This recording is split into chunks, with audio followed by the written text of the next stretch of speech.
bonjour. On se Bonjour, retrouve, madame. bonjour, on se retrouve un bel après-midi ici à Houston pour parler un peu de vous. Nous vous présentons Madame Silvera Ogu qui va avoir 65 ans Oui. et c'est un bel âge. Donc elle aimerait parler un peu d'elle et je vais un peu initier parce que apparemment elle adore le français. Oui, beaucoup. J'adore la France. Donc bonjour Madame Silvera, comment ça va aujourd'hui? Bonjour, madame. Voilà, ça va? Oui, ça va. Ben, comment vous vous sentez avec Comment est-ce que je suis arrivée à Mhm. apprendre le français? Non, comment vous vous sentez avec votre anniversaire qui arrive? Ah, moi, j'attends toujours mon anniversaire chaque année. Donc, Ça sera le 5 octobre. mais ça vous- C'est pourquoi j'aime beaucoup le numéro 5. Ah, Toujours. absolument. Ah oui.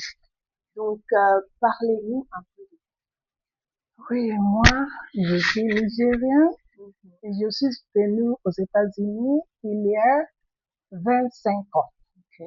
Et j'ai commencé à enseigner le français. Mhm. J'ai enseigné le français 10 ans au collège Mhm. ici et 10 ans au lycée. Mhm. Et j'adore cette langue beaucoup. Oui, Comment avez-vous commencé à apprendre le français? oui, c'était quand j'étais à l'école secondaire chez Mhm. moi. Mhm. Je ne sais pas comment je suis arrivée à trouver le français comme Mhm. mon meilleure matière. Mhm. Et je connais chaque mot dans Ok. le livre France-Afrique, Uh-huh. le livre 1 Uh-huh. à 5. Ah bon? Je connais tous les mots dedans, Oh. vraiment. Et moi, même moi, je me demande comment je suis arrivée à faire ça. Donc, il n'y a personne dans votre famille, personne à la maison qui parle français, simplement Non. vous. Mais quand j'avais comme 10 ans, Mhm. mon cousin, j'étais avec sa mère, Mhm. il est rentré du lycée un jour. Mhm. Et il m'avait dit qu'il allait m'enseigner quelque chose. Mhm. Je ne savais pas quoi. Mhm. Et il m'avait enseigné le numéro français Mhm. de 1 à 10. Ok. Et après une heure, il Mhm. m'avait appelé de répéter Mhm. ce qu'il m'avait appris. Mhm. Et j'ai dit tout Mhm. correctement. Mhm. Et c'est ça, j'ai oublié tout. Mhm.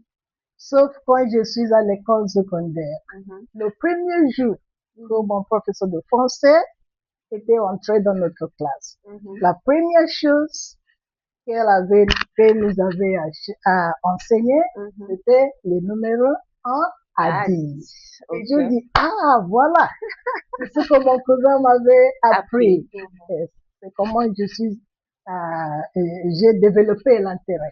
Vous vous En- rappelez du nom de votre professeur de français à l'époque? Ah oui, vous savez quoi? Il était congolais. Ah Il est bon? venu de chez vous, Monsieur Zekila. Monsieur Et Zekila. je le cherche. Depuis Mhm. longtemps, je le cherche. Je ne sais pas où il est maintenant. Ah, magnifique, Oui, magnifique. Donc, vous venez du Nigeria. je viens du Quelle partie du Nigeria. Nigeria? Je viens de l'Est Ok. du Nigeria, où on parle Igbo. Mhm. Igbo, c'est La ma première première langue. langue. Mhm. C'est votre Oui. première. Parce que vous savez que l'anglais, j'ai appris l'anglais à l'école. Mhm. Oui, Mhm. mais mes enfants, Mhm. on peut considérer l'anglais comme leur La première langue. première langue. Ok. Oui. Et tous vos enfants sont nés ici? Non, Non. seulement le Benjamin de la Non, famille. non. Donc, vous êtes mariés, vous avez des enfants, vous avez, Oui. comment parlez-vous? À parler un peu de votre vie de famille. Ah, je suis mariée l'année 1800, 1800. 1900. 1900, je m'excuse, 1980, 92, 1992. 92, oui, Mhm. oui, à Lagos. Mhm. C'est où j'avais eu mes 5 enfants. Mhm. Parce que totalement, j'ai 6 enfants. Mhm. C'était seulement le Benjamin de la famille que j'ai eu ici, Mhm. aux États-Unis. Et vous êtes docteur aujourd'hui. Oui, je viens d'acquérir Ah, Mon parlez-nous un doctorat. peu de ça, c'est magnifique. Mais vous connaissez que je rêvais toujours d'avoir mon doctorat en français. Ok. Mais comme je ne l'ai pas fait ça, Mhm, j'ai écrit ma thèse mhm, sur l'enseignement de la langue étrangère. mhm. Oui. Et en venant ici, dans une ville au Texas, au milieu de l'Amérique profonde, où c'est pas nécessairement, il y a l'espagnol, il y a toutes les autres langues, mais non, le français n'est pas la langue que les enfants choisissent, à moins Oui. des, qu'ils connaissent des gens. C'était quoi un peu votre méthode d'enseigner ce Oui. français-là à ses enfants aussi? Parce que vous aimez, donc je pense que vous allez transmettre aussi facilement la langue et votre amour de la Cette question, c'est une question très importante pour moi. Parce que dans mes classes de français, j'ai mis beaucoup l'emphase sur le français parlé. langue.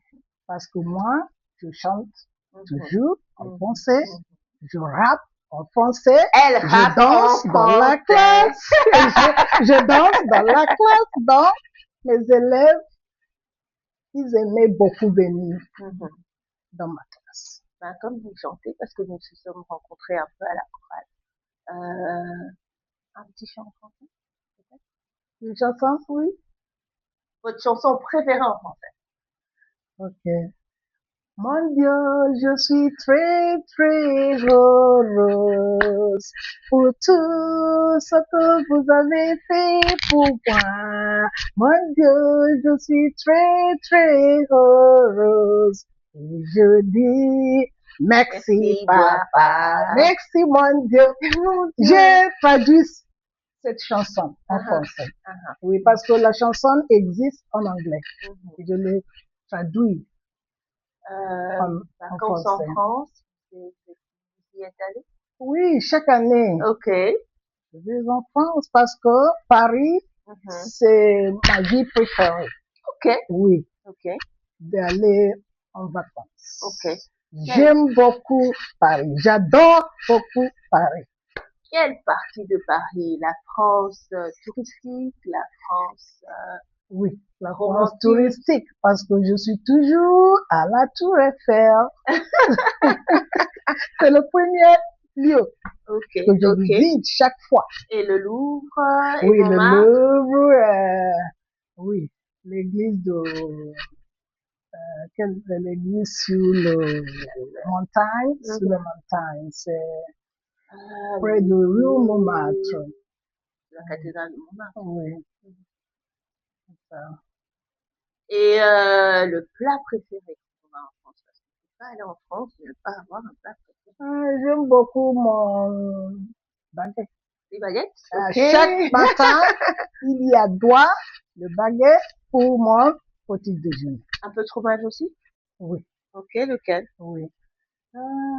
Comment est-ce que il faut me dire Camembert, gruyère, gruyère, c'est ça. gruyère. Oui, Ben voilà, c'est voilà, ça. voilà, voilà.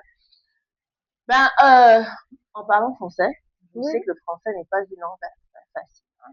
On dit que l'anglais est plus difficile, mais c'est ce qu'on dit. Mais le pour moi, français a c'était une tellement langue de facile. bases faciles. Oui, Donc, quand vous enseignez à vos enfants, on sait très bien que le O, par exemple, c'est AU, c'est EAU, c'est O, c'est œuvre, E, c'est dit. oui. Ben, comment vous avez fait pour l'apprendre? Oui, je l'ai enseigné par écrit les mots, Mhm, puis avoir les alphabets. mhm, Par exemple, si c'est E, il faut le dire, c'est E, comment est-ce qu'on dit ça? Si mhm. c'est U, il faut le dire, c'est U. Et parfois, les élèves, ils me demandent, mais pourquoi est-ce que le français, il écrit cette chose et Mhm, il le prononce mhm, différemment? mhm. Je dis que c'est ça. Par On fait ça exemple, en anglais. je me rappelle quand j'ai enseigné les mots féminins Mhm. et Masculin. masculins, et je lui ai dit je leur ai dit que beaucoup de mots féminins Mhm, se terminent avec eux, mhm, mais il y a le livre mhm. Et oui. Ils me demandaient pourquoi le livre n'est pas féminin. Je crois que cela arrive de la langue latine. Oui, originalement. Oui. Ce que je lui dis, c'est chaque fois que vous voyez le livre, le mot le livre, il faut enregistrer ça dans votre tête que c'est un mot masculin. C'est ça. Ok.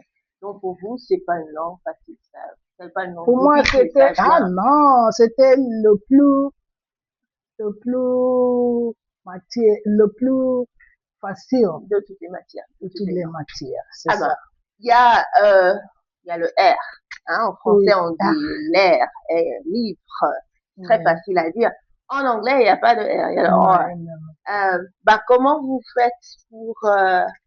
Comme j'ai déjà dit, c'est de le pratiquer pour les enfants. Mais pour moi, ce n'était pas facile du tout. Parce que je peux faire ça toujours. Livre. Livre. Quand on apprenait à l'école, on nous disait R. Oui, R. Tu sens ça ici comme ça. Oui. Ok.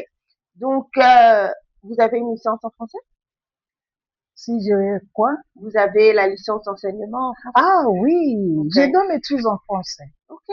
Mais vous savez que si vous ne parlez pas le français toujours, vous allez l'oublier. C'est pourquoi chaque fois que je rencontre des gens qui parlent français, mon Dieu, je suis très, très contente. Même dans les magasins. Si j'entends quelqu'un qui parle français, je cours envers cette personne. D'où venez-vous? Vous venez du Sénégal ou bien du Congo? Oui, c'est ça.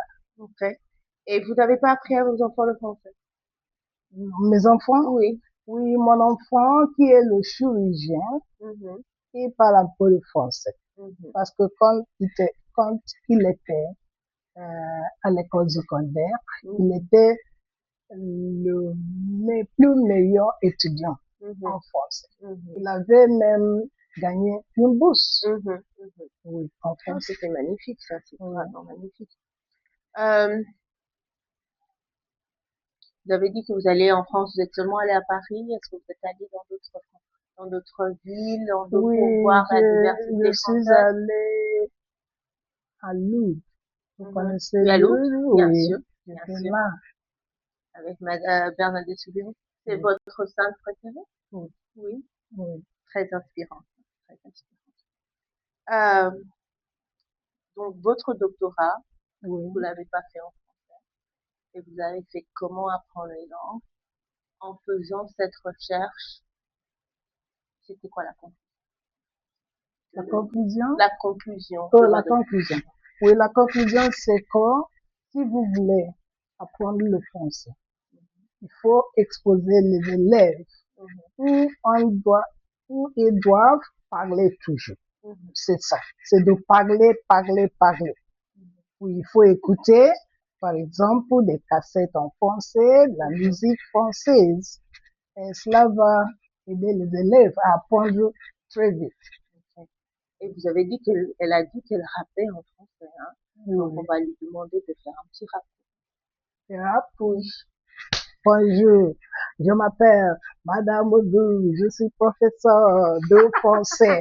Aujourd'hui, nous allons avoir l'interview en français. C'est ça. Avec mon ami, Maria. C'est ça, oui. Et quand vous dites que vous aimez la France, est-ce qu'il y a des chanteurs français, la musique française? Vous connaissez Nana Mouskouri? Nana Mouskouri. Quand tu chantes, elle avait chanté quand tu chantes. Je ne sais pas pourquoi. Quand tu chantes, ça va. Quand tu chantes, ça va. Daouda aussi, qui vient de l'Afrique, qui avait chanté La femme de mon patron. J'ai même chanté La femme de mon patron. C'est vrai? Aznavour, non? Oui. Quand même. Oui. Francis Cabrel. Oui. Ok, c'est bon. Quoi d'autre? Oui, j'écris des pièces de théâtre en français. Vraiment, quand je veux écrire des pièces de théâtre, ça prendra peut-être seulement 30 minutes. Vraiment. Et j'ai écrit jusqu'à 18 pièces de théâtre. Oh, magnifique. Oui, et un jour, je vais le publier. Mais maintenant, j'écris mon premier livre, pas en français, oui, en éducation. Et c'est sur quoi? C'est sur, vraiment, c'est ma thèse. Je veux tourner ma thèse en livre. En ayant enseigné, j'estime que vous avez commencé votre carrière d'enseignante au Nigeria. Oui, j'ai enseigné seulement 3 ans avant de venir ici.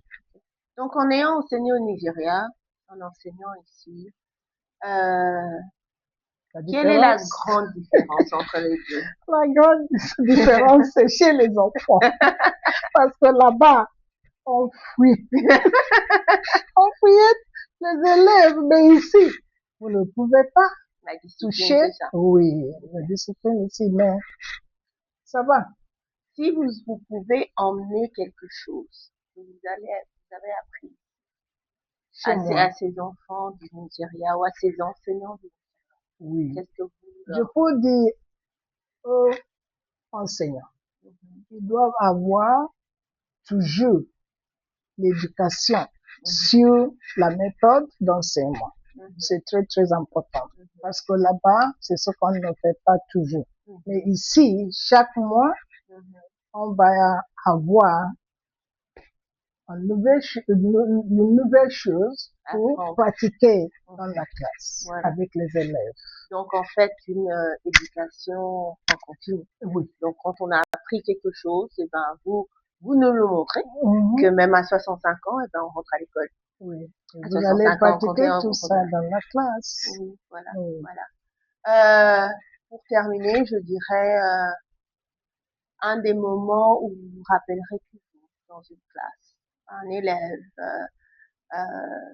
quelque chose qui se joue. Il y a des fois où on travaille, c'est vrai, hein, mais il y a des fois où on va et tu dis, voilà, je sais pas. Oui, il y avait une étudiante dans ma classe, elle parlait toujours, mais elle était très intelligente.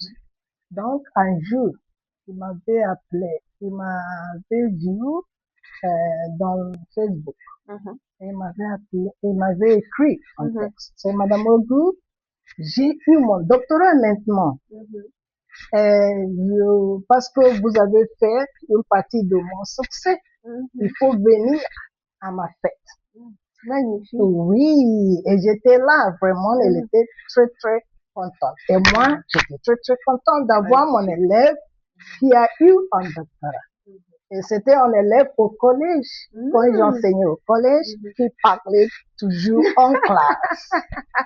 Elle absorbait, hein, elle absorbait. Oui, elle avait beaucoup appris. Et je suis fière d'elle. Magnifique. Oui. Magnifique. Donc, merci. J'espère que vous avez un peu appris sur vraiment. Bon, chez nous, on dit toujours maman, hein, on dit madame, mais en France, on dit maman. Ben, je dirais, j'espère que vous avez appris un peu sur elle, un peu sur sa passion, un peu sur qui elle est. Il y a quelque chose que j'aimerais bien dire. Chaque fois que j'étais en France, ils m'ont demandé toujours d'où venez-vous quand je parle français. Et quand je leur dis que je viens du Nigeria, ça leur tend. Parce que parfois, ils disent, est-ce que vous venez du Sénégal, de la Côte d'Ivoire? J'avais dit non, je suis venue du Nigeria. Elle dit, comment est-ce que vous parlez français très couramment? Parce que en France, il n'y a pas beaucoup de Nigériens.